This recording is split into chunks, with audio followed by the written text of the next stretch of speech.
Welcome back to Queen City Corals. I'm Graham, and today we're going to be going over everything you guys need to know about keeping Gonioporas.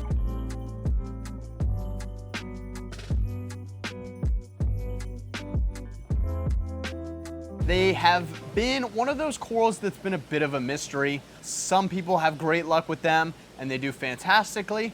In other people's tanks, they'll die immediately, and in some people's tanks, they live for a few months and then they'll end up dying.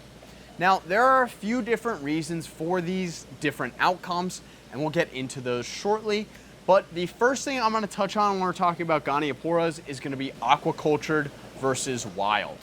Now, obviously, with aquacultured anything, it's probably going to do better in your aquarium because aquacultured corals are typically more adapted to the aquarium environment. That's going to be things like lighting, flow, and temperature. Whereas wild corals are going to be a little bit more used to the ocean, where there's not only going to be different parameters, but obviously different lighting, different flow, and maybe even different neighbors next to it that might irritate them more in a reef aquarium. For instance, a leather that's releasing toxins is going to irritate a wild goni more than an aquaculture goni that may have been in a tank with a leather previously. So it's going to be a little bit more used to that. Another big factor when it comes to wild versus aquaculture gonis is coloration. For example, if you guys see this green one here, this goni actually came in with a bit more color. It had purple surrounding the outside of it, and it was a little bit more of a rainbow Goniopora, but as we've kept it, it has turned a little bit more green. It's still definitely a beautiful piece, but it isn't that purple and green coloration that it came in with. And so that is also going to be something to take note of when you're looking at wild Gonioporas. A lot of times they do retain their colors, but there are some instances like this one where they can lose a bit of their color. Another factor with wild Gonioporas is a lot of times they'll have things like worms in the base of the skeleton that you can't really remove unless you actually cut the frag down and remove any of that skeleton. A lot of times if it's a dome, it can be very difficult to do without fragging up the entire colony, and is definitely a reason why some people in the past have lost them, especially after letting them sit and having them do well for several months. It's just that pest inside of them that you couldn't really even know about unless you actually cut the coral in half and find out what's inside that skeleton. Now, when it comes to parameters for these guys, they are LPS corals, so they're gonna like a little bit of nitrates and phosphates. Usually with nitrates and phosphates, I always shoot for 100-to-1 ratio. So a lot of times if you have high nitrates and 0 phosphates, they won't be able to consume any phosphate because there's not any bio available. And so they can end up being more affected by that higher nitrate. So the exact number isn't super important. Now, when it comes to alkalinity and calcium, same with most corals, it's gonna like an alkalinity anywhere from 7 to 12 DKH. And your calcium you're going to want to run anywhere from 380 to about 450 to ensure that they have adequate calcium and alkalinity to consume to build their skeleton, because these guys do build a skeleton underneath all that fleshy tissue, and it typically expands outwards, so you can't always see it. And there's some gonis that are even encrusters, so they typically won't branch out. They'll just grow along a piece of a rock. There are other types of gonis that are branching gonis, but typically you'll see these guys that look more like a dome and will sort of just build out and grow into a larger and larger ball over time. And the only way to really frag these guys down is going to be with a saw. Sometimes they get that bad rap of being expert only because it is very important for them to have stable water parameters. And while you don't have to be a master aquarist to have stable water parameters, it definitely does take a little bit of work to make sure you're testing your water frequently, and that way you can catch any of those swings before they really start to get out of control. So I recommend, if you're trying to keep Gonioporas, definitely testing your water pretty frequently, once a week or twice a week if your tank is a little newer. If you have a more established tank where your parameters are pretty stable, you can even test about once a month, and you'll be able to get along just fine if you have a pretty mature tank that has not a lot of new additions to it, or a lot of frequent departures in the sense that you're fragging a lot, because that definitely will increase your consumption quite a bit. I know in my systems that I have frags in, I'm always going through testing the water and changing my dosing regimens, because those frags are going to take up a lot more calcium and alkalinity than some of the other colonies that are more established. Now, when it comes to flow, they're gonna like low to moderate flow. As you can see, we have some of these guys just barely moving, and that's fine for them.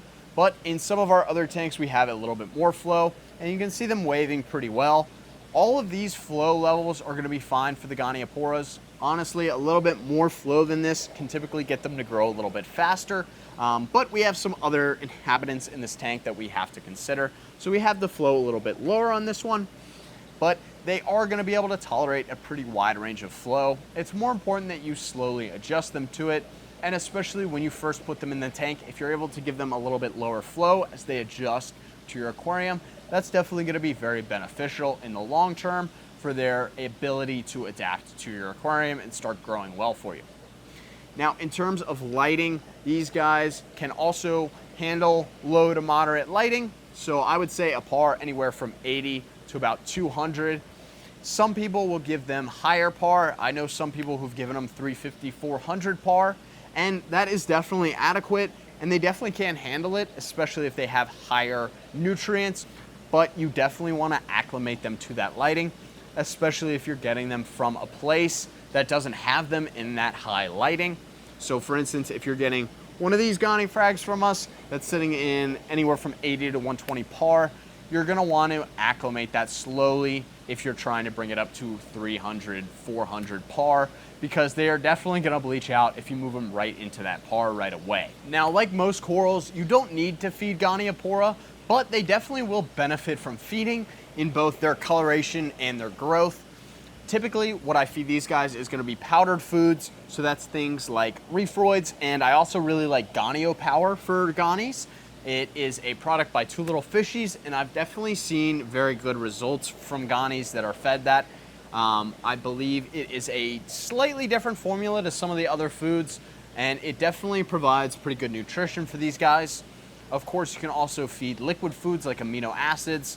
We typically will feed here Reef Energy, the Red Sea product. We do that, and then we'll go through with the powdered foods, Reefroids or Gonio Power, and we'll target feed them directly after the amino acids have gotten them to open up real nicely.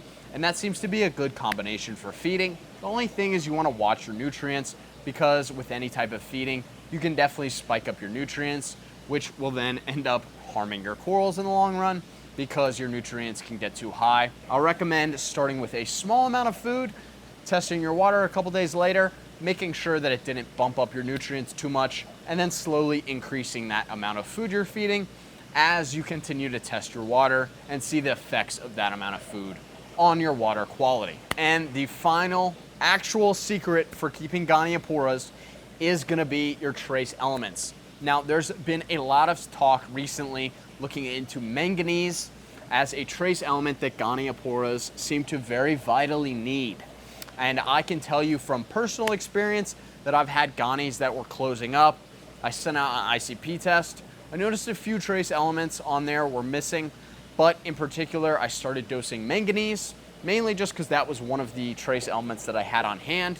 And immediately, within a day or two, my Goniopora started opening back up. So I can tell you that this is definitely one of the causes for why Gonioporas would seem to die, especially after a few months of doing well. I believe that it is because the Goniopora would start to consume all the manganese in the aquarium, and then once it consumed it all, it would just slowly run out of steam and start to slowly die after it's closed up for a while. So I definitely recommend dosing manganese. I dose manganese on all my systems that have Gonioporas pretty much every day. It is a metal, so it is harmful if you dose too much, but it is very highly reactive, so it dissipates from the water rather quickly. That's why I dose it so frequently. And I can tell you that on my ICPs, I still have almost no manganese, and that's because these guys are sucking it up very quickly. Now, there are several different scientific articles that have looked into the connection between manganese and corals broadly, as well as one that looked into manganese and Goniopora. And the conclusion that they found is that it can help reduce the stress factors of the coral that they experience. And I can tell you that manganese has definitely changed the game for me here at the shop. we definitely had some random die-off from Gonis, and as I said, there was one Goni in particular in one of my other systems that was just completely closed for some reason, and it wasn't until I dosed that manganese that it opened back up.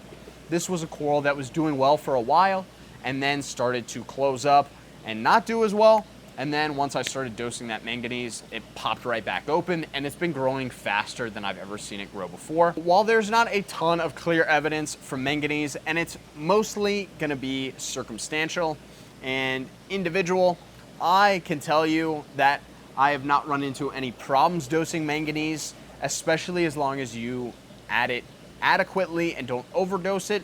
Another thing you can do is add it into your fresh salt water when you're doing a water change.